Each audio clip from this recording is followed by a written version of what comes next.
semáforos derreteram, as usinas nucleares foram desligadas por conta do superaquecimento da água, o asfalto já derreteu e encerrou vários fluxos de trem em toda a Europa e está instaurado um verdadeiro caos que custará dezenas de bilhões de reais para o cidadão europeu nesse momento. Londres vira forno, imagens mostram asfalto a 65 graus Celsius durante a onda de calor. Em áreas que têm estrutura de ferro, por exemplo, em trilhos próximo a esse asfalto, o asfalto supera e muito essa temperatura e chega a derreter e inviabilizar o transporte. Calor extremo mata mais de 200 pessoas na Espanha em apenas 4 dias. Boa parte desses óbitos são idosos, mais de 65 anos, e 40% morreu dentro de casa. Recorde de calor atinge a Europa. França registra mais de 1.000 mortes em apenas 3 dias. Eu estou falando dessa semana que passou agora. E contando, tá? Todos os dias estão sendo centenas de mortos na Europa por conta de uma onda de calor de cerca de uma semana de duração. Nós somamos hoje 1.300 mortes ao todo no continente europeu por conta de uma onda de calor que ainda está longe de acabar e que ainda pode retornar ainda com muito mais força nos próximos meses. A Europa, que inclusive economicamente está em muito melhor condição do que a gente para lidar com esse tipo de fenômeno, vem se preparando há um bom tempo para esse fenômeno e agora foi atingida frontalmente por essa onda de calor que está muito mais profunda do que qualquer outra da história da Europa. Todos os dias eles estão batendo o recorde da temperatura do dia anterior. E por que eu estou trazendo esse exemplo aqui? O Instituto Nacional de Meteorologia, agora do Brasil,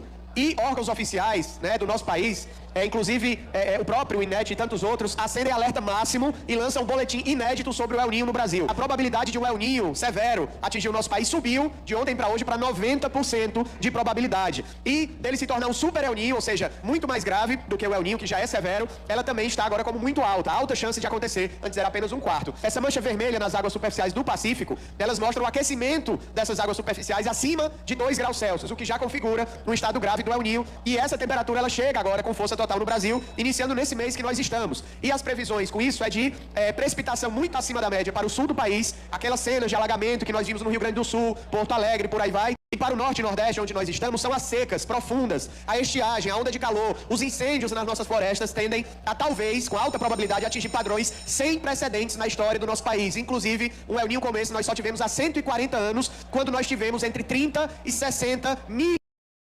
Muito grave o que está apontando, e esse é o momento da prevenção. Nós não podemos olhar essas notícias e esperar para ver o que vai acontecer, se vai acontecer ou não. Nós protocolamos vários projetos de lei nesse sentido, inclusive o PL 660, que é o PL ECOA, para escolas adaptadas a essa situação. As escolas são as primeiras vítimas de extremos climáticos, que viram refúgio, que acabam as aulas e uma série de outros problemas. Esse projeto foi aprovado há 2 semanas em São Paulo, ele já foi protocolado em mais de 30 municípios por uma articulação da Bancada do Clima. Milhões de mortes na Câmara Municipal de Fortaleza. Nós já aprovamos na Comissão de Meio Ambiente também a convocação dos órgãos municipais e estaduais para debatermos o que está sendo feito em Fortaleza de prevenção contra essa situação, para que a gente consiga passar na melhor tranquilidade possível, porque as pessoas mais vulnerabilizadas das periferias de Fortaleza são as primeiras a sofrer com essa situação.